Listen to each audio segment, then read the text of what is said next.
अडियोको संवाद चाहिँ यदि सत्य हो भने त्यो संवादको आधारमा हामीले संवाद गर्ने हो भने त अब उहाँहरूप्रति अपेक्षा राख्ने ठाउँ कहाँ रह्यो? विकृति र विसङ्गतिका विरुद्धमा राष्ट्रिय स्वतन्त्र पार्टीले कटाक्षपूर्ण तरिकाले आफ्नो आवाजलाई प्रस्फुटित गर्छ भनेर जनताले मत दिएको थियो। तर राष्ट्रिय स्वतन्त्र पार्टीले कुन बाटो लियो? सत्ताको बाटो लियो। कोर टिमले पैसा उठाउने गरेछ भने अन्य सन्दर्भमा पनि, हिजो टिकट दिने सन्दर्भमा पनि, हिजो मन्त्रीमण्डलमा पठाउने सन्दर्भमा पनि उठाइएको थियो कि विदेशको डलर त्यागेर आएको होइन। एउटा विदेशको डलर कमाउने उमेरसम्म, एउटा निश्चित उमेरसम्म उहाँले डलर कमाउनु भयो, विदेश बस्नुभयो, यहाँ आन्दोलनमा सामेल हुनु भएन, राजनीतिक परिवर्तनमा सामेल हुनु भएन, उहाँहरूले त्यहाँ कमाउनु भयो, उहाँहरूलाई आफूलाई पर्याप्त भयो, त्यसपछि उहाँहरू टाइम पासका निम्ति राजनीतिमा आउनु भएको छ। त्यो टेप प्रकरणबाट मलाई सांसद पदबाट हटाइयो वा मलाई कारबाही गरियो भने सारा विषयवस्तुहरू म खोल्छु, म खुलासा गर्छु भनेपछि त अब विषयवस्तु त धेरै रहेछ नि त त्यहाँभित्र, अब समस्या त त्यहाँभित्र धेरै रहेछ नि त। निर्वाचित भएपछि सरकारमा गयौँ, किन गयौँ? फिर्ता हुँदा किन फिर्ता हुने भन्ने कुरा जनतालाई भन्नुपर्छ त। पार्टीभित्र आन्तरिक खपतको निम्ति भन्नुभयो होला, तर फिर्ता त हुनुभयो नि त। जब फिर्ता हुनुभयो भनेपछि रवि लामिछानेद्वारा निर्माण भएको पार्टीमा उहाँहरूले आफूलाई पृथक ढङ्गले उहाँले अड्याउन सक्नु भएन। नागरिकता र पासपोर्टमा चुकेकै कारण न्यायालयको फैसला भएपछि न्यायालयको फैसलाको आधारमा त रवि लामिछानेजी चुक्नु भएको थियो भनेर हामीले भन्न सक्छौँ नि त। फेरि पनि न्यायालयबाट यही पुरानै प्रवृत्ति र प्रकृतिबाट फैसला हुने स्थिति रहँदाखेरि भनेको चाहिँ फेरि पनि चितवनमा निर्वाचन त पहिलोपल्ट भइ नै गयो। तपाईँको यो 10 बाहेक पनि अर्को पटक पनि निर्वाचन हुने स्थिति चाहिँ आउन सक्छ। दर्शकबिन नमस्कार, सुनौलो संवादमा यहाँहरूलाई हार्दिक स्वागत छ। आज हामीसँग वक्ताको रूपमा विशेष अतिथि हुनुहुन्छ राजनीतिक विश्लेषक सुदर्शन आचार्य हुनुहुन्छ। उहाँसँग रहेर हामी मुलुकको सामाजिक, आर्थिक, राजनीतिक, ऐतिहासिक विभिन्न सवालहरूमा केन्द्रित रहेर आज हामी उहाँसँग कुराकानी गर्नेछौँ। आउनुहोस् उहाँलाई स्वागत गरौँ। स्वागत छ यहाँलाई। हजुर, आराम हुनुहुन्छ? एकदमै ठिक छु। अब यो उपनिर्वाचनको पूर्व सन्ध्यामा जुन जुन घटनाक्रमहरू विकास भएर आइरहेका छन्, चितवनको यो राष्ट्रिय स्वतन्त्र पार्टीसँग जोडिएका घटनाक्रमहरू, नेपाली कङ्ग्रेसमा छोडेर स्वर्णिम वाग्ले चाहिँ राष्ट्रिय स्वतन्त्र पार्टी प्रवेश गरेर तनहुँ 1 मा उम्मेदवारीका कुराहरू, अनि यी घटनाक्रमहरूलाई कसरी हेर्नु भएको छ तपाईँ एउटा राजनीतिक विश्लेषकको नजरबाट? धन्यवाद। यो चाहिँ अब यो निर्वाचन हुने अनि कुनै निर्वाचन क्षेत्रमा राष्ट्रपति, उपराष्ट्रपति, त्यहाँबाट जित्नु भएको सांसदले त्यहाँ प्रतिनिधित्व गर्नुभयो, राष्ट्रपति उपराष्ट्रपति हुनुभयो, उपनिर्वाचन हुने, यो भनेको चाहिँ एउटा नियमित प्रक्रिया हो। त्यो बाहेक जस्तो अलिकति हामी अलि स्पेसल हामीले अलि फोकस गर्नुपर्ने विषय अथवा हामीलाई लागेको विषय भनेको चितवनको हो। चितवनको विषयमा हामीले फोकस गरेर संवाद गर्दै गर्दा मलाई लागेको चाहिँ के हो भने चितवनबाट यसअघि जो चुनाव जितेर पार्लियामेन्टमा पुग्नुभयो रवि लामिछाने, स्वतन्त्र पार्टीका अध्यक्ष, उहाँलाई आफूभित्रको समस्या के हो, नागरिकताको विषयवस्तु के हो, पासपोर्टको विषयवस्तु के हो र यो विषयवस्तुले यसको असर कहाँसम्म पर्छ भन्ने कुरा चाहिँ कम्तीमा पनि उहाँ जतिको मान्छेलाई थाहा हुनुपर्ने हो। एउटा सामान्य नागरिकलाई त मैले दोहोरो नागरिकता वा दोहोरो पासपोर्ट लिनु हुँदैन भन्ने कुराको एउटा ज्ञान हुन्छ भने उहाँ जतिको व्यक्तिलाई नागरिकता र पासपोर्टको विषयवस्तुले पार्ने असर के हो भन्ने कुरा चाहिँ उहाँ जतिको मान्छेलाई प्रष्ट रूपमा थाहा हुनुपर्ने हो। त्यसको मारमा अहिले उपनिर्वाचन हुँदैछ। तनहुँ र बाराको हकमा स्वाभाविक थियो, चितवनको हकमा चाहिँ चितवनको जनताले यो पटक फेरि पनि उपनिर्वाचनमा सामेल भएर एक प्रकारको एउटा समस्या, एक प्रकारको समस्या झेल्दैछन्। किनभने तपाईँको चाहिँ त्यहाँको पार्लियामेन्टको मेम्बरलाई राम्रोसँग थाहा हुनुपर्ने थियो नागरिकता र पासपोर्ट आफूभित्रको समस्या के हो, न्यायालयले गर्न के सक्छ अथवा न्यायिक हिसाबले न्यायिक फैसला के हुन सक्छ भन्ने कुरा कम्तीमा उहाँलाई त्यो कुराको ज्ञान हुनुपर्थ्यो, जानकारी हुनुपर्थ्यो। त्यति उहाँले त्यो ख्याल नपुर्याइदिँदा चितवनले फेरि पनि एकपटक निर्वाचनको एउटा माहौलमा होमिनुपर्ने अवस्था चाहिँ सिर्जना भयो। अब यो रवि लामिछानेको राजधानी दुरुपयोगका जुन सवालहरू छ, यो अहिले कार्ड देखाउ आदेश पनि सर्वोच्चले जारी गरेको छ, महाधिवक्ताको कार्यालयलाई, सरकारी वकिलको कार्यालयलाई। यो घटनाक्रमले आम मान्छेहरू एक किसिमले के त्रसित छन् भने रवि लामिछाने यो पटक पनि निर्वाचित भए भने पनि फेरि उपनिर्वाचन हुने सम्भावना चाहिँ प्रबल बन्यो भनेर भनिरहेका छन्। यसमा कति तथ्यपरकता छ? अब यो चाहिँ यो प्रश्न भनेको र यो सवाल भनेको न्यायिक सवाल हो। न्यायालयमा विचाराधीन मुद्दा रहेको अवस्थामा हामीले यो विषयमा हामीले कति बोल्न मिल्छ, कति बोल्न मिल्दैन, मलाई लागेको चाहिँ मिल्ने चाहिँ के छ, मलाई लागेको चाहिँ, मलाई व्यक्तिगत रूपमा मलाई लागेको चाहिँ के हो भने जसरी हिजो जुन नजिरका आधारमा जुन जे प्रमाण र जेका आधारमा उहाँलाई उहाँको नागरिकता र पासपोर्टलाई जुन बदरभागी भयो र उहाँले पुनः लिनुपर्ने अवस्था हिजोको मितिमा जुन सिर्जना भयो, यसका आधारमा हामीले के भन्न सक्छौँ भने न्यायालयले पुनः उहाँले चाहिँ त्यो फौजदारी अभियोग जुन मुद्दा हो त्यो आकर्षित हुन्छ, उहाँले दोहोरै लिनुभएको हो भन्ने कुराको आकर्षित हुन्छ र पुनः फेरि पनि उहाँ यदि निर्वाचित भएर आउनुभयो भने फेरि पनि त्यो निर्वाचन क्षेत्रमा चाहिँ निर्वाचित हुन्छ भन्ने कुराका आधारहरू बढी देखिन्छ। त्यही आधार त्यही सेरोफेरोमै रहेर न्यायालयले पनि मुद्दा लिन मिल्ने कि नमिल्ने भन्दा जब न्यायालयले मुद्दा लियो नि, मुद्दा लिन मिल्ने भनेपछि त यो त बहसको विषय बन्यो।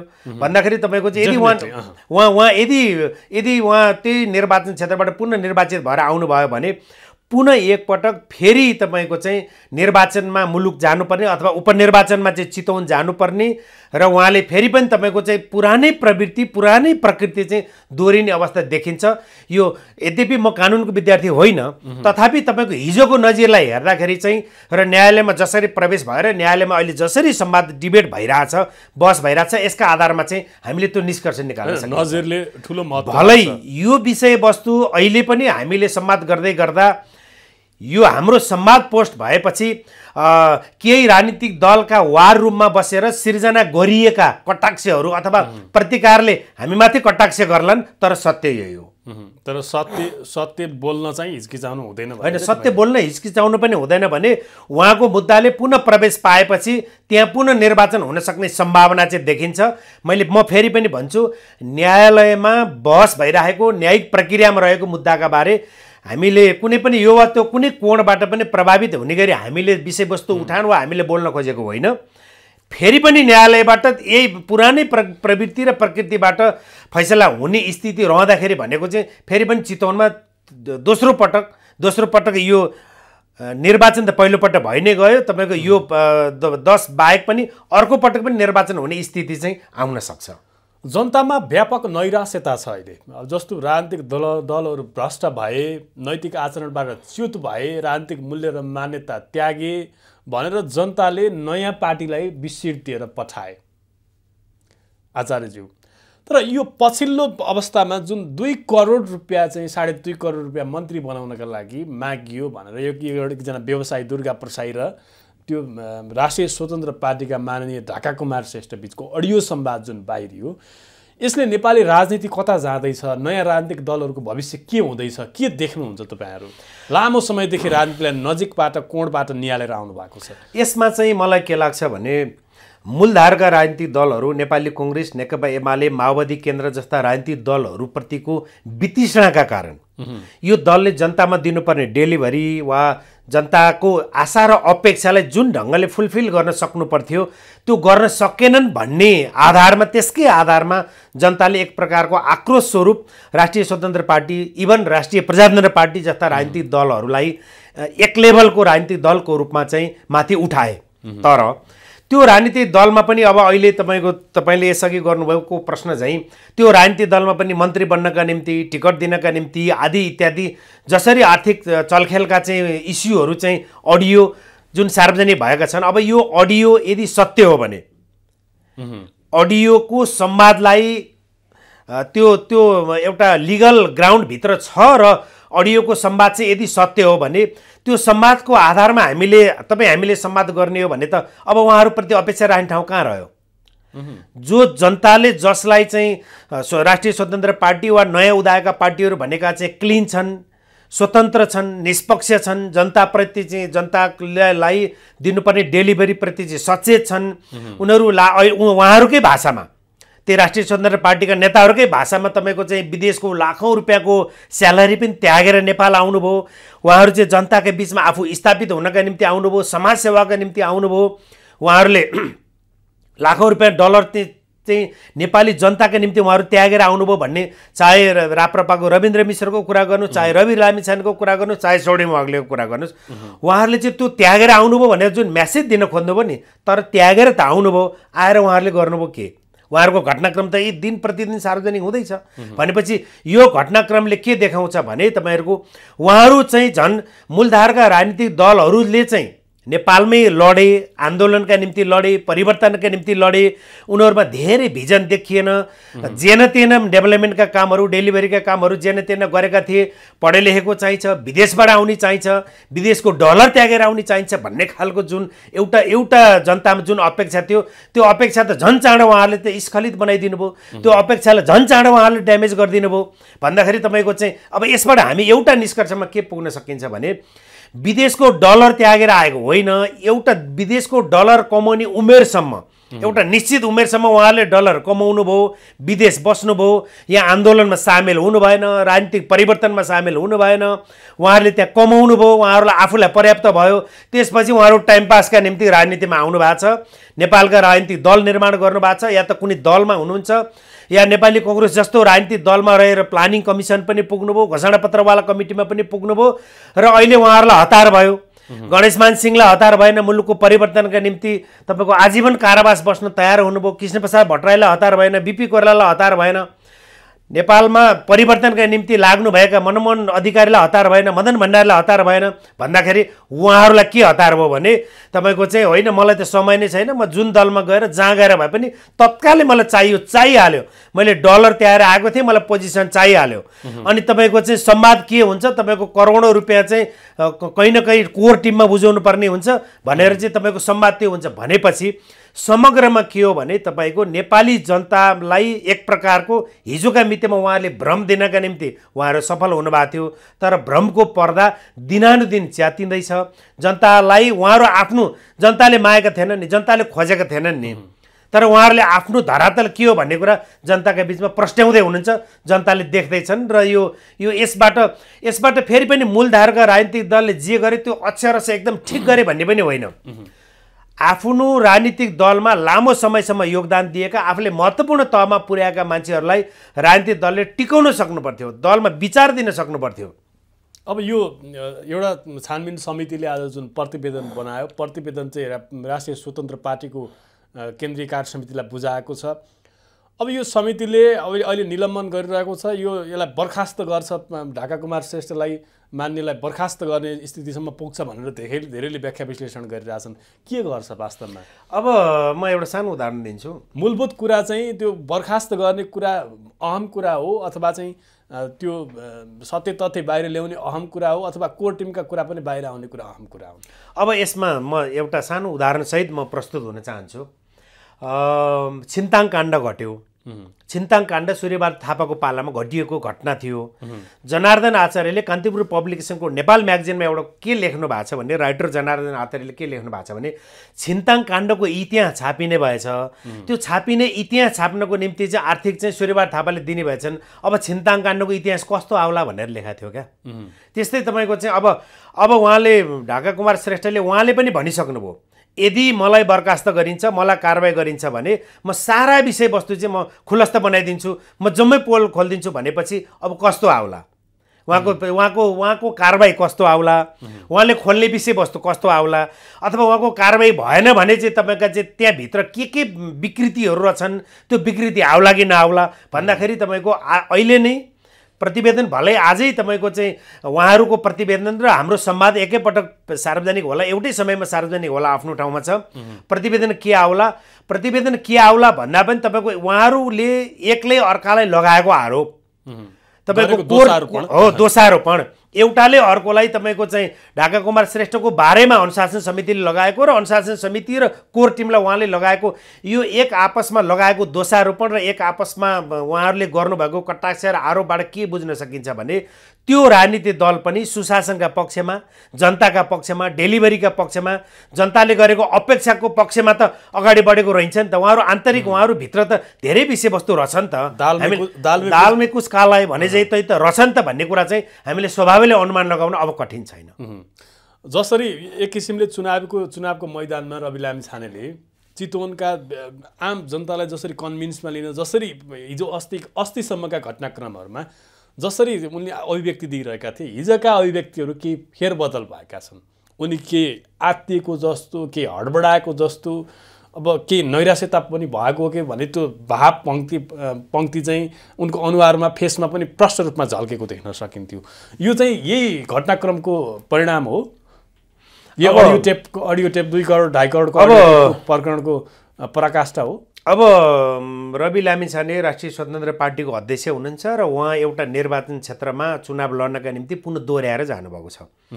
स्वयं नेपालको न्यायालयले पनि उहाँमाथि प्रश्न उठाएपछि उहाँले पुनः नागरिकता प्राप्तिको बाटोबाट उहाँ त्यहाँ जानुभएको छ र यही बिचमा यो घटना यो अडियो टेप प्रकरण बाहिर आयो। त्यसपछि उहाँका अभिव्यक्तिहरूमा फेरबदल हुने बित्तिकै अभिव्यक्तिहरू केही सच्चिने केही फरक बाटोमा जाने बित्तिकै हामीले स्वभावैले अनुमान लगाउन सकिन्छ।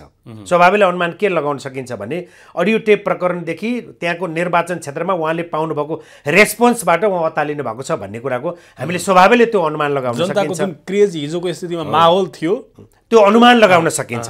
भलै निर्वाचनमा एक रातमा पनि एउटा अभिव्यक्तिले पनि आन्कातान परिवर्तन हुन सक्छ। हार र जित उहाँको बारे के होला भन्ने कुरा पूर्व अनुमान यति बेलै हामीलाई अलि हतारो पनि हुन्छ।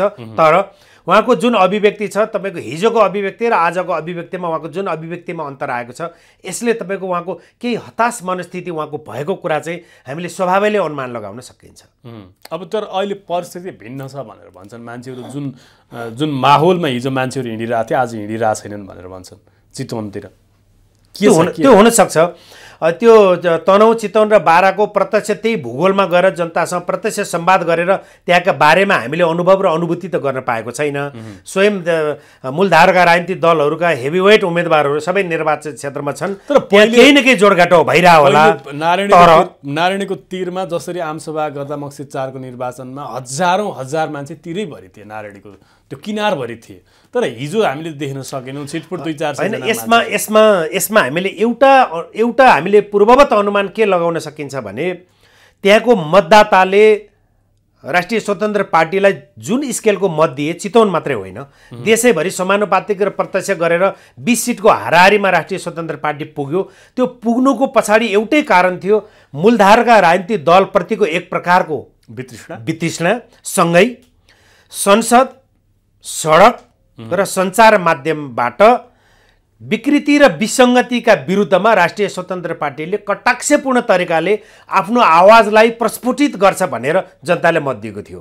तर राष्ट्रिय स्वतन्त्र पार्टीले कुन बाटो लियो? सत्ताको बाटो लियो। राष्ट्रिय स्वतन्त्र पार्टीले बालकोट समात्यो, सत्तामा पुग्यो, महत्त्वपूर्ण पोजिसन समात्यो। त्यसपछि बालकोट र खुमलटारको बिचको दूरी बढ्ने बित्तिकै फेरि बालकोटलाई छोडेर खुमलटार समात्यो। खुमलटार समातेर पनि त्यहाँ महत्त्वपूर्ण पोजिसन हासिल गर्ने प्रयत्न गर्यो। तर खुमलटारले तत्कालै महत्त्वपूर्ण पोजिसन नदिएपछि पहिला जनताका बिचमा जानुपर्छ भनेर आफ्नो पार्टीलाई अन्य गृह मन्त्रालय बाहेक अन्य सिटमा आफ्नो पार्टीलाई सामेल गर्ने परिस्थिति हुँदाहुँदै पनि भोलि आफै निर्वाचनबाट निर्वाचित भएर आउन सक्ने परिस्थिति हुँदा त्यो सिटमा आफै जानका निम्ति पार्टीलाई सरकारमा नपुर्याइकन तर सरकारलाई समर्थन दिएको समर्थन पनि फिर्ता नलिकन राष्ट्रपतिलाई पनि मत दिएर त्यो पार्टी न अपोजिसनको र न सरकारको अवस्थामा आजका मितिमा छ भन्दा त्यो सिट सुरक्षित चाहिँ आफै सरकारमा जानका निम्ति हो भनेर बुझ्न कठिन छैन। भलै त्यो पार्टीले महत्त्वपूर्ण पोजिसन हासिल गर्ने सन्दर्भमा भोलि सत्तासँग बार्गेनिङ गर्दा सत्ताले ती पोजिसनहरू नदिँदै गर्दा सत्ताबाट बाहिर निक्लियो र सरकारले दिएको समर्थनबाट पनि फिर्ता भयो भने पनि अनौठो चाहिँ नमाने हुन्छ।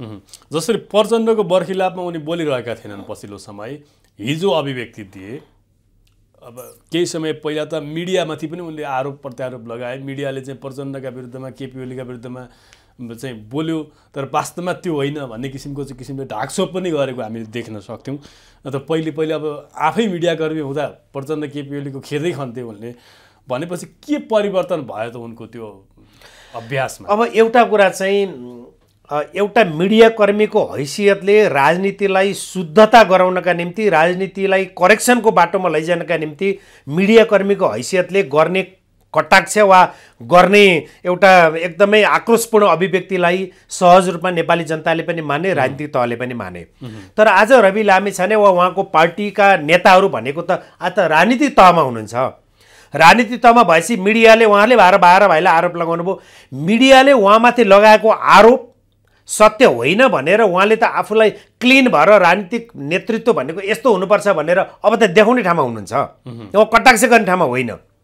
कुनै पनि पहिले सवाल गर्ने ठाउँमा हुनुहुन्थ्यो। अहिले उहाँ अहिले जवाफ दिने ठाउँमा हुनुहुन्छ। राजनीतिमा शुद्धता भनेको यो हुनुपर्छ, राजनीतिमा पारदर्शिता भनेको यो हुनुपर्छ, राजनीति यस्तो हुनुपर्छ, राजनीति जनताका लागि हो भने यसरी राजनीति, हामी सत्ता केन्द्रित राजनीति होइन, हामी अपोजिसनमा बसेर पनि जनताको निम्ति अनवरतमा लड्न सक्छौँ भनेर उहाँले त पुष्टि गर्ने ठाउँमा हुनुहुन्छ। उहाँ मात्रै होइन, नेपालको कुनै पनि राजनीति तह र राजनीति तहमा लागेका नेता कार्यकर्ताले भनेको मिडिया वा जनताले लगाएको आरोपलाई, त्यो आरोप चाहिँ सत्य होइन भनेर पुष्टि गर्ने गरी आफूलाई त शुद्ध ढङ्गले पारदर्शी ढङ्गले देखाउने ठाउँमा हुन्छन् हरेक राजनीतिक दलका नेता कार्यकर्ता। भन्दाखेरि तपाईँको मिडियाप्रति वा कोही कसैप्रति, जनताप्रति वा कसैप्रति पनि कटाक्ष गरेर उम्किने सुविधा राजनीतिक तहलाई हुन्न। राजनीतिक तहले त निष्पक्ष, स्वतन्त्र र तपाईँको एउटा एउटा एउटा उदाहरणीय रूपमा चाहिँ, उदाहरण भनेर एउटा शालीन व्यक्तित्वको रूपमा चाहिँ प्रस्तुत गरेर उदाहरणको रूपमा देखिनुपर्छ राजनीतिक तह भन्दा त्यो तहमा देखेनका निम्ति यो वा ऊ राजनीतिक दल होइन कि प्रत्येक राजनीतिक दल भनेको जनताको नजरमा, मिडियाको नजरमा त एउटा अनुशासनको कसीमा हुन्छ। उसले त्यो कसीबाट आफूलाई चाहिँ पटक पटक प्रमाणित गर्नुपर्ने हुन्छ। त्यही भएर नै लोकतन्त्र हो। किन 5 वर्षमा आवधिक चुनाव किन हुन्छ?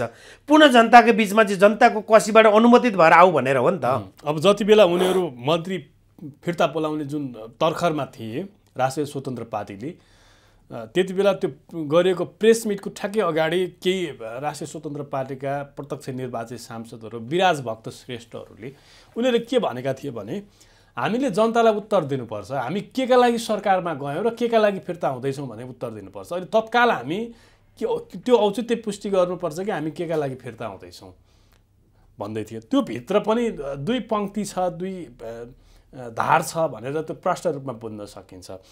र एउटा अर्को तर्क चाहिँ के पनि आइरहेको छ भने यदि रवि लामिछाने चुनाव हारे र स्वर्णिम वाग्लेले चुनाव जित्ने स्थिति आयो भने नेतृत्व स्वर्णिम वाग्लेले गर्छन् र यो काङ्ग्रेससँग केही पङ्क्ति विलय हुन्छ, केही पङ्क्ति चाहिँ एमालेसँग विलय हुन्छ भनेर भन्छन्।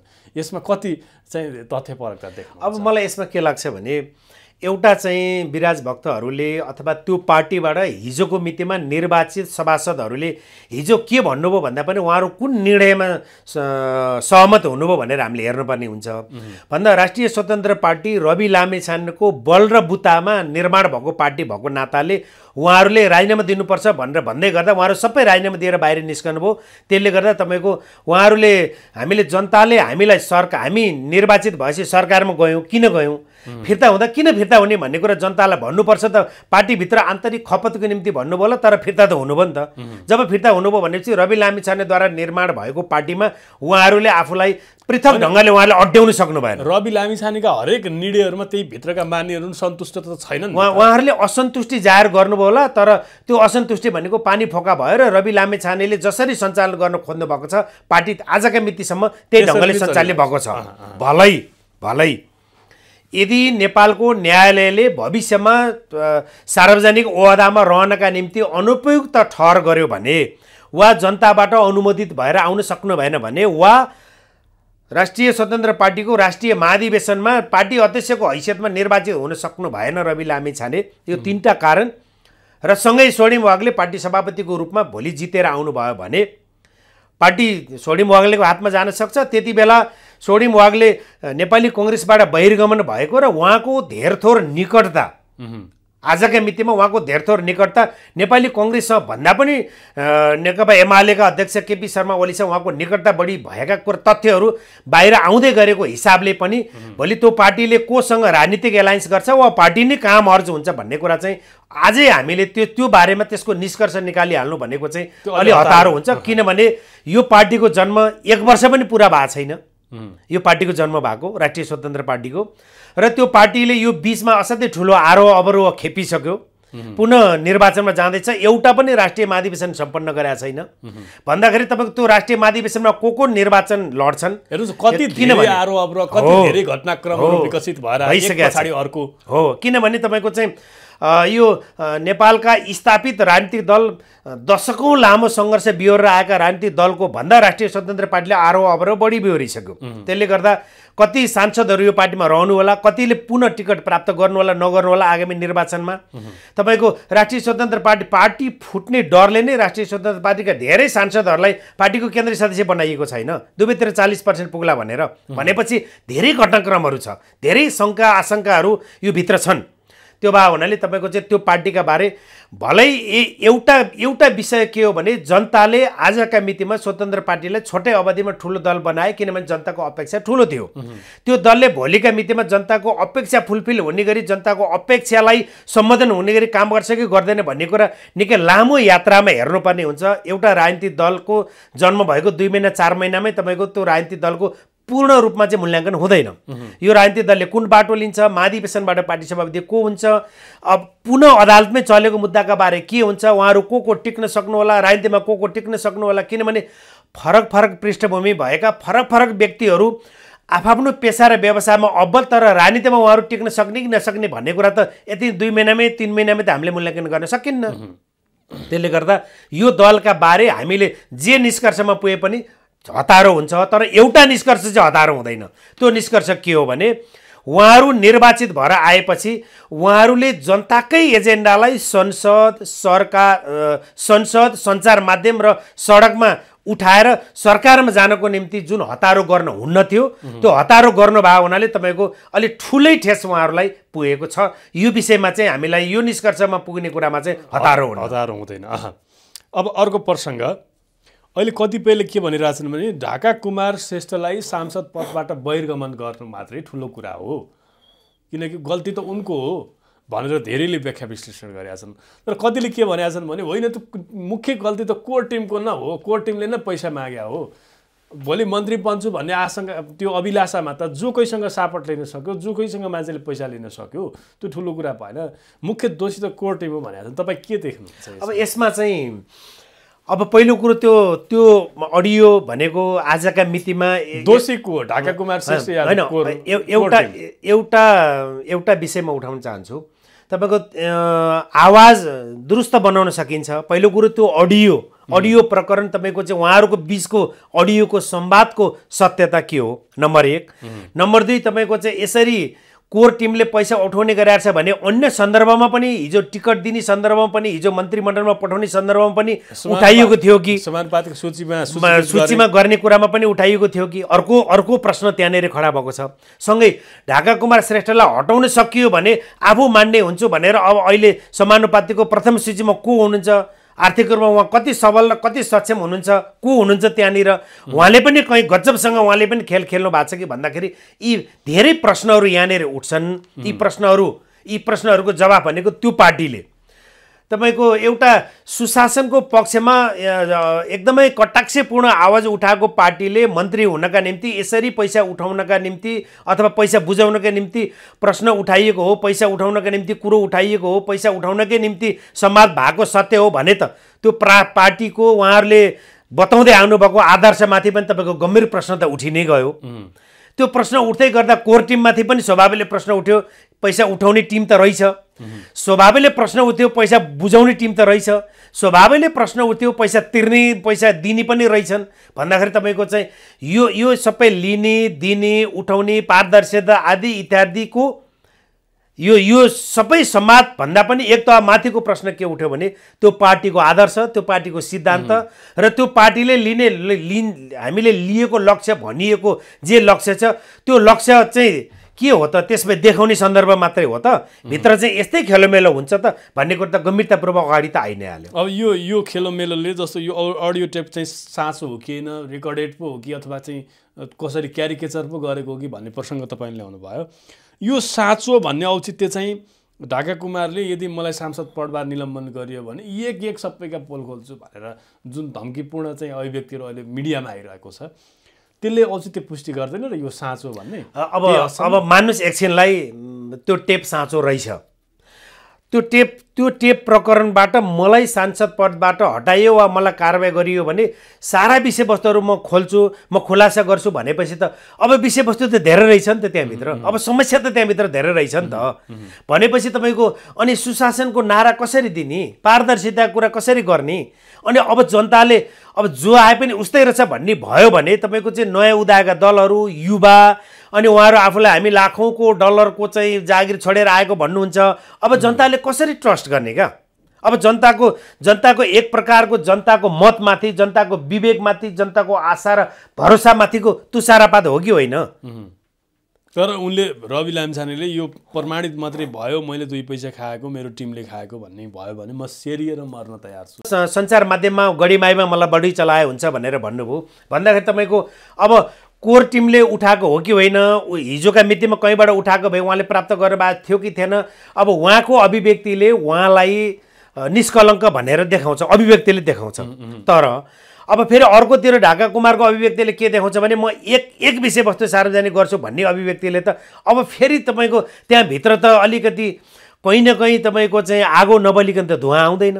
कहीँ न कहीँ त झिलको कहीँ न कहीँ सलाई त कोरिएको रहेछ, कहीँ न केही समस्या त रहेछ। भनेपछि उहाँहरूले यसलाई जनताका बीचमा आफूलाई अब्बल कसरी साबित गर्नुहुन्छ भन्ने कुरा चाहिँ उहाँहरूको कारबाही प्रकरण, उहाँहरूको नयाँ सांसद चयन प्रकरण, उहाँहरूको भोलिका गतिविधि उहाँले जनताका बीचमा लिने। अब एउटा पार्लियामेन्टमा उहाँले माफी माग्नुभयो, जुन घटना सार्वजनिक भयो यसप्रति हामीलाई ग्लानि छ भनेर माफी माग्नुभयो, त्यो असल काम हो, त्यो असल सुरुवात हो, त्यसलाई हामीले सकारात्मक रूपमा लिन सकिन्छ। तर यो प्रकरणमा तपाईँको चाहिँ उहाँहरूले गर्ने भनेको छानबिन, अब यसमा त अख्तियार पनि हामी पनि आकर्षित भएका छौँ र हाम्रो पनि छानबिन प्रक्रिया सुरु भयो भनेको छ। पार्लियामेन्टमा कुरा उठ्यो, पार्लियामेन्टले छानबिन कमिटीको गठन गर्नुपर्छ भनेको छ, भनेपछि पार्लियामेन्टले गठन गर्ला, अख्तियारले छानबिन गर्ला, त्यो पार्टीले गर्ला। भनेपछि अब यसले भोलि फेरि तपाईँको चाहिँ यो पार्टीकै सभापतिका बारे तपाईँको फौजदारी केसकै बारे पनि तपाईँको न्यायालयमा चाहिँ फेरि अर्को मुद्दाले प्रवेश पाएछ भन्दाखेरि यो सबै घटनाक्रमलाई हामीले नजिकबाट हेरेर एउटा निचोडमा, यो घटनाक्रमको एउटा निचोडमा पुगेपछि अनि त्यो पार्टीले लिने नीतिका बारे मात्रै, त्यो पार्टीका बारे हामीले योभन्दा पनि अझै तपाईँको चाहिँ गम्भीर बहस गर्न सकिन्छ। अहिले हामी योभन्दा ज्यादा जानु उपयुक्त नहोला। 3वटा निर्वाचन क्षेत्रमा जसरी यो घन्टी उम्मेदवारहरूका विपक्षमा जसरी चाहिँ अन्य पार्टीहरूले एलायन्स गरेर जुन एउटा एलायन्स कमिटीको उम्मेदवार काङ्ग्रेस सहित गठबन्धनका उम्मेदवार र अर्को एमालेका उम्मेदवारले जसरी त्यो केन्द्रबाटै शक्ति परिचालन गर्नुपर्ने त्यसरी गरिरहेको स्थिति देख्दैनौँ हामी। ठ्याक्कै खुलेर बोल्न केन्द्रका नेताहरू पनि तयार भइरहेका छैनन्। तर एकजना दुर्गा प्रसाई, न उनलाई राजनीतिसँग त्यति सरकार पनि छैन, एउटा अभियान चलाएर हिँडेको अभियान त, उनी सांसद बन्ने पनि होइन, उनले किन यस्ता अभिव्यक्ति दिइरहेछन्, के देख्नुहुन्छ? अब राज्यको कुनै जिम्मेवार तहमा भएको कुनै राजनीतिक दल वा राज्यको कुनै पनि जिम्मेवार तहमा उहाँ तपाईँले जसको नाम लिनुभयो उहाँ मुलुकको कुनै जिम्मेवार तहमा, राज्यको कुनै जिम्मेवार तहमा, कुनै राजनीतिक दलको जिम्मेवार तहमा, कुनै पनि जिम्मेवार तहमा नभएपछि उहाँले आफूले सार्वजनिक गर्ने अभिव्यक्तिहरू उहाँले स्वतन्त्रतापूर्वक उन्मत्त ढङ्गले पुरै उहाँले आफ्नो अभिव्यक्तिहरूलाई सार्वजनिक गर्नुभएको छ। उहाँको अभिव्यक्तिका बारे मेरो कुनै टिप्पणी हुँदैन, मेरो कुनै टिप्पणी छैन। बाँकी रह्यो राजनीतिक दलले तपाईँको स्वतन्त्र पार्टीको चाहिँ सिङ्गल क्यान्डिडेट छ र बाँकी रहेको राजनीतिक दलको चाहिँ गठबन्धन छ भन्ने सन्दर्भमा सरकार गठबन्धनको छ। गठबन्धनको सरकार भएको नाताले मुलुकका 3वटै उपनिर्वाचन भएका 3वटै उपनिर्वाचन भएका क्षेत्रमा गठबन्धनका हिसाबले तपाईँको चाहिँ आफ्नो एउटा उम्मेदवार उहाँहरूले प्रस्तुत गर्ने कुरालाई हिजै राजनीतिक दलहरूले गठबन्धन गरेर महानिर्वाचनमै गठबन्धन गरेर गइसकेका राजनीतिक दलले अहिले उपनिर्वाचनमा एउटा उम्मेदवारलाई प्रस्तुत गर्नुलाई हामीले कुनै अनौठो मान्ने स्थिति पनि रहेन भन्दा तपाईँको चाहिँ अब उहाँहरूले गठबन्धनको उम्मेदवारलाई प्रस्तुत गर्नुभएको छ। गठबन्धनको उम्मेदवार प्रस्तुत गरेपछि तपाईँ हामीले हेर्दाखेरि सहज रूपमा अब 3वटा 4वटा 5वटा मात्रै होइन 7वटा 8वटा उम्मेदवार राजनीतिक दलको उम्मेदवार सिङ्गल उम्मेदवार हुँदै गर्दा गठबन्धनको उम्मेदवार बलियो होला, गठबन्धनकै उम्मेदवारको पक्षमा बलियो मत आउला भनेर हामीले सहज रूपमा चाहिँ हामीले यत्तिकै पनि अनुमान लगाउन सकिन्छ। त्यो बाहेक कसले के अभिव्यक्ति दियो भन्ने बारेमा चाहिँ मैले उहाँका बारेको मेरो कुनै टिप्पणी छैन।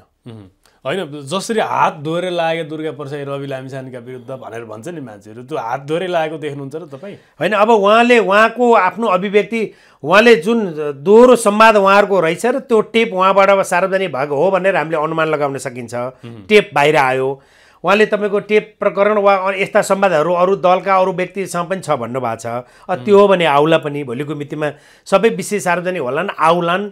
त्यसपछि तत्त राजनीतिक दलका तत्त व्यक्तिले खण्डन गर्ने वा कारबाहीको भागीदार हुने कुरा आफ्नो ठाउँमा रह्यो। निर्वाचनकै पूर्व सन्ध्यामा टेप प्रकरण अब यसलाई यो संयोग मात्रै हुन पनि सक्छ वा नियोजित हुन पनि सक्छ। यो दुवै पाटोमा हुनसक्छ। तर कुन टेप कति बेला आयो भन्दा पनि कुन कुन राजनीतिक दल कुन कुन सन्दर्भमा कसरी चुके राजनीतिक दलहरू यसरी चुक्न हुन्थ्यो कि हुँदैन थियो, यो मूलभूत कुरा हो। राजनीतिक दलको नेता कार्यकर्ता राजनीतिक दल वा समाजको कुनै पनि व्यक्ति चाहे मिडियाकर्मी जो कोही पनि चुक्न हुन्छ कि हुँदैन, त्यो चुक्दाखेरिको त्यसको क्षति कुन स्केलमा हुन्छ भन्ने कुरा त यो त मुलुकले क्षति बेहोर्छ नि। जसको एउटै उदाहरण भनेको तपाईँको जस्तो बारा र तनहुको हकमा त राष्ट्रपति र उपराष्ट्रपति चयन हुनुभयो, तर नागरिकता र पासपोर्टमा चुकेकै कारण न्यायालयको फैसला भएपछि न्यायालयको फैसलाका आधारमा त रवि लामिछानेजी चुक्नु भएको थियो भनेर हामीले भन्न सक्छौँ नि त। भन्दा तपाईँको त्यो चुक्दै गर्दा त त्यहाँ त मुलुकको पुनः खर्च भयो, पुनः जनताले दुःख पाए, पुनः निर्वाचन त त्यहाँ हुँदैछ नि त। भले त्यहाँ एउटा पक्षले र उहाँको त्यो पार्टीको वार रुमबाट सञ्चालित मिडियाले त तपाईँको चाहिँ हामीमाथि अन्याय हो, सिङ्गो राज्य शक्ति न्यायालय समेत पनि हाम्रो विरुद्धमा लागेको छ भन्ला, आफ्नो ठाउँमा छ। तर चुकेको त हो नि त, चुकेकै कारण त्यहाँ त पुनः निर्वाचन त हुँदैछ नि त। भनेपछि तपाईँको चाहिँ कसले के प्रश्न उठायो, कसले के कटाक्ष गर्यो, कुन सन्दर्भमा के टेप सार्वजनिक भयो भन्दा पनि राज्यको महत्त्वपूर्ण तहमा पुगेको व्यक्ति, तहमा पुग्छु भनेको व्यक्ति, तहमा पुगेर सिङ्गो राज्य म चलाउँछु भन्ने व्यक्ति चुक्न हुन्छ कि हुँदैन भन्ने कुरा चाहिँ त्यो कुरा चाहिँ मूलभूत कुरा हो। अब यो काठमाडौँ महानगरपालिकाका मेयर बालेन शाहले अब सिंहदरबारको फोहोर नउठाउने भनेर जुन अभिव्यक्ति दिएर फोहोर उठिरहेको छैन 2-3 दिनदेखि, अहिले सिंहदरबार पुरै डुङडुङती गनाउन थालिसक्यो। यो चाहिँ बालेन शाहको कति त्यो परिस्थितिको उपज अथवा चाहिँ गैर जिम्मेवारीपन? अब यसमा चाहिँ मैले घुमाइ फिराइ नगरिकन प्रष्ट रूपमा भन्नुपर्दा कुरा के हो भने उहाँले गैरी गाउँको सुकुम्बासी बस्ती हटाउनका निम्ति राज्यसँग सेक्युरिटी माग्नुभयो। राज्यले त्यति बेला सेक्युरिटी उहाँलाई पठाएन र 8वटा डोजर फिर्ता भए। फिर्ता हुने बित्तिकै उहाँले तत्काल त्यसको रियाक्सन स्वरूप राष्ट्रपति कार्यालय, प्रधानमन्त्री कार्यालय र सिंहदरबारको राष्ट्रपति निवास, प्रधानमन्त्री निवास र सिंहदरबारको फोहोर नउठाउने भनेर उहाँले क्विक त्यो डिसिसन लिनुभयो। सतहमा यही घटना देखिन्छ। भन्दा तपाईँको यसबाट हामी के निष्कर्ष निकाल्न सकिन्छ भने स्थानीय तहलाई सञ्चालन गर्ने जिम्मेवारी लिएको बालेन शाहले काठमाडौँ महानगरपालिकाको उहाँ मेयर हो। मेयरले सरकारलाई म फेरि पनि यो काठमाडौँको विकृति विसङ्गति काठमाडौँको कुरूपलाई हटाउनका निम्ति म फेरि पनि स्टेप चाल्छु, तपाईहरुले त्यति बेला तपाईहरुले चाहिँ सुरक्षा मलाई प्रदान गर्नु भएन भने भोलि म यो काम गर्न सक्छु भनेर उहाँले कम्तीमा राज्यलाई उहाँले अल्टिमेटम दिनु पर्थ्यो। किन उहाँ पनि एउटा राज्यको निकाय हो, उहाँले अल्टिमेटम दिनु पर्थ्यो। अल्टिमेटम नदिकन एकैपल्ट उहाँले फोहोर उठाउँदैन भनेर अहिले सरकारलाई, अहिले स्वयं उहाँ आफैलाई, सबै तहलाई उहाँले अप्ठ्यारो बनाउनु भएको छ। त्यसले गर्दा तपाईको उहाँको स्टेप ठिक थियो वा थिएन, उहाँ ठिक गर्नुभयो ठिक गर्नु भएन, वा राज्यले तपाईको चाहिँ काठमाडौँका मेयरलाई सचेत गराउँछौँ भनेर क्याबिनेटबाट निर्णय गरेर राज्यले जुन निर्णय गर्यो हामी सचेत गराउँछौँ, जिम्मेवार हुनका निम्ति आग्रह गर्छौँ भनेर जुन निर्णय गर्यो त्यो ठिक थियो कि थिएन भन्दा पनि राज्यले स्थानीय तहलाई दिने सुरक्षाका सन्दर्भमा पनि उहाँले जे कारणले सुरक्षा माग्नु भयो त्यो ठिक हो भने राज्यले सुरक्षा दिनु पर्थ्यो। र उहाँले पनि तपाईको राज्यले सुरक्षा दिएन भन्ने बित्तिकै उहाँले पनि एकै पटक त्यो कदममा जानु अघि राज्यलाई पनि अल्टिमेटम दिनु पर्थ्यो। त्यसले गर्दा अवधि दिनु पर्थ्यो, अल्टिमेटम दिनु पर्थ्यो, समय अवधि दिनु पर्थ्यो। त्यसले गर्दा दुवै पक्षबाट, राज्य पक्षबाट पनि र स्थानीय तहको निकाय काठमाडौँ महानगरको पक्षबाट पनि, दुवै पक्षबाट हामीले कमजोरी भएको चाहिँ हाम्रो नजरबाट हामीले त्यो देखिन्छ। यो सङ्क्रमणकालीन न्यायका घटनाहरूलाई फास्ट ट्र्याकबाट छिनोफानो गर्ने भन्ने माओवादीको उद्देश्य थियो, त्यो त असफल भइगयो। अब यो बहुमतका आधारमा अब यसलाई चाहिँ छिनोफाने गराउने भनेर भनिरहेको छ। उता एमाले फेरि हल अड्काउने काम गरिरहेको छ। यसलाई कसरी हेर्नु भएको छ? अब सङ्क्रमणकालीन न्यायको सन्दर्भमा मुलुक फेरि पनि मुलुक द्वन्द्वमा जाने, पुनः फेरि त्यति बेलाका मुद्दाहरूलाई उल्झाइराख्ने, त्यति बेलाका मुद्दाहरूलाई समस्यामा पारिराख्ने, सिर्जना गरिराख्ने विषयवस्तु त समय सान्दर्भिक नहोला। तर पीडितले न्याय पाउनुपर्छ नि त। पीडितले न्याय पाउने कुरो त नेकपा एमाले उठाए पनि कांग्रेसले उठाए पनि जसले उठाए पनि अथवा माओवादी केन्द्रले स्वयं आफैले पनि पीडितले न्याय पाउनुपर्ने कुरो त उसले पनि उठाउनु पर्थ्यो। मुक्त हुनु भएन एउटा कुरा त्यो। अर्को नेकपा एमाले पनि यो भनेन कि फास्ट्र्यागबाट यो मुद्दालाई समस्याको समाधान निकास दिने कुरो समस्याको समाधान दिलाउने कुरामा नेकपा एमाले पनि राजी छ, सहमत छ। तर गम्भीर प्रकृतिका मुद्दाहरूको हकमा चाहिँ हाम्रो निश्चित रिजर्भेसन छ है भन्ने कुरा चाहिँ नेकपा एमाले जुन भन्यो त्यसमा यो सामूहिक रूपमा नै नेकपा एमाले, नेपाली कांग्रेस जस्ता मूलधारका राजनीतिक दलहरू सामूहिक रूपमा एउटा निचोडमा पुग्नुपर्छ। पीडितले न्याय पाउनुपर्छ। राष्ट्रिय सहमति त्यसमा राष्ट्रिय सहमति चाहिन्छ। राष्ट्रिय सहमति सिर्जना हुनुपर्छ किनभने यो असाध्यै महत्त्वपूर्ण कुरा हो। तर यो जस्तो यदि कसैले हलो अड्काएको छ कुनै राजनीतिक दलले भने चाहिँ यसलाई लामो समयसम्म यो संक्रमणकालीन न्यायलाई लामो समयसम्म लम्ब्याउँदाखेरि जुन पक्ष पीडित भनिएको, जो पीडक भनिएको सबैको हकमा, कसैको पनि हकमा चाहिँ यो सान्दर्भिक हुन्न। त्यसले गर्दा यसलाई चाहिँ समयमै यसलाई निष्कर्षमा पुर्याउनुपर्छ। तर यो भन्दै गर्दा तपाईँको पीडकले 100% उन्मुक्ति भन्ने कुरा चाहिँ होइन। किनभने पीडितले न्याय पाउने सन्दर्भ कहीँ पनि गएर कुनै पनि ऐन कानुन विधेयक कहीँ पनि गएर तपाईँको जोडिनु हुन्न र पीडितले न्याय चाहिँ पाउनै पर्छ। हस्, समय दिनुभयो। समसामयिक विषयमा, राजनीतिक विषयमा केही विषयमा घनीभूत रूपमा छलफल गर्ने अवसर मिल्यो। समय र संवादको लागि यहाँलाई धेरै धेरै धन्यवाद। हजुर, धन्यवाद।